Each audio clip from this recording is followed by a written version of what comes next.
So, I learned about dissociative identity disorder mainly through watching a video someone named Not So Erudite did about these various TikTokers that say they have dissociative identity disorder. And to me, it comes off very performative, uh, but I am certain they feel the way they do. Like they obviously feel that way.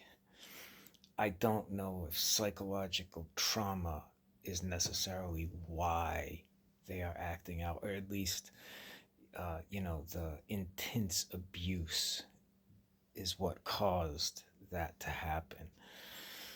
I was thinking about it when I was watching the video a couple of years ago. If you would asked me, who are you?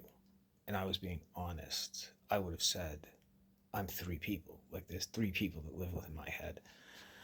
And it's only recently that I did away with this, and it was an uncomfortable process.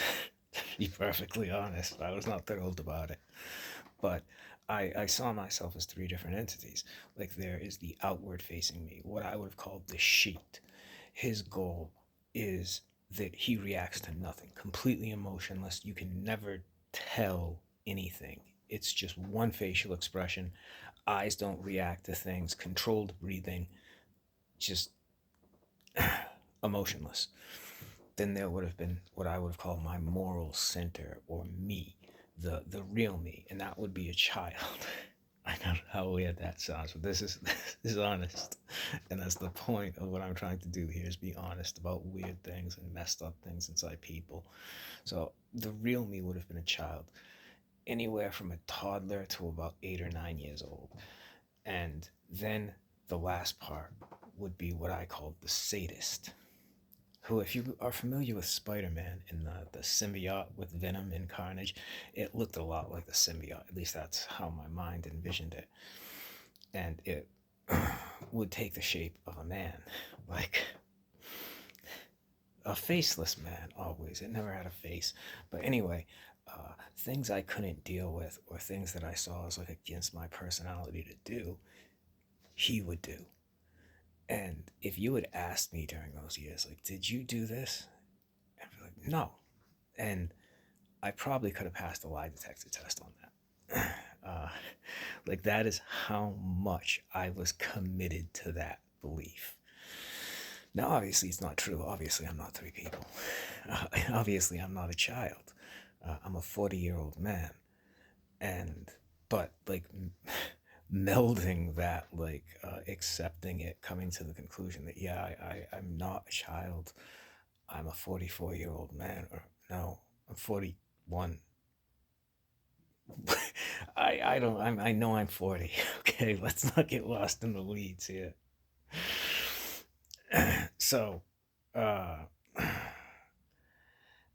like, coming to terms with that, there, in my childhood, there's pretty extreme forms of sexual abuse, humiliation, all sorts of violence, like, to the point where I can't relate to most Americans. Like, we have so little in common. Our upbringings are so different.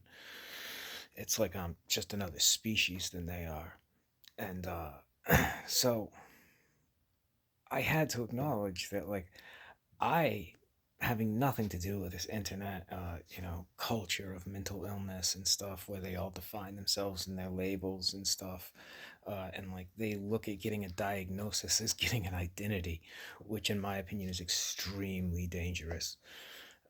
That's very unhealthy behavior. But I do understand the desire to have like an identity, and you know, uh, ideally someone can say this is what you are, like some kind of expert can come along and be like, you are this, and you're okay, I'm that, excellent, now I know what I am. But that's not the way things work. But I do know that I have gone through something similar to what they talk about. Obviously, it was very, very different and not nearly as like clean. It's like, my name's Clint. I talk like I'm from Texas. I'm not doing accents because I suck at them. There's Clint, the protected cowboy, and Veronica, the vixen, and stuff that, once again, to me, it comes off as performative, but I don't want to, say anything more than that. And I certainly do believe that, that's the way they feel.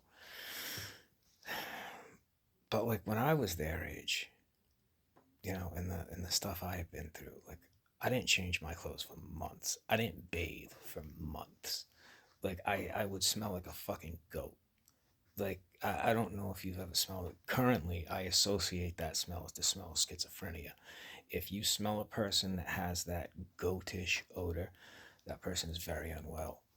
Uh, and that's like what I was going through when I was around those girls' ages, which is commiserate with the kind of trauma I had been through. Like it makes sense. But like they're displaying symptoms of very extreme trauma, like where your mind is fully broken with reality, but they don't have any of the other symptoms that like all lead up to that. And that's what strikes me as very weird, and thinks it might not be, it's probably from something else other than some kind of severe trauma. It's another type of catalyst rather than trauma is causing it. But anyway, those are my thoughts on dissociative identity disorder and TikTok. I will be trying to do videos on a daily basis this week because I want to see what happens, and I want to see if I can write, do it without a script, just talk.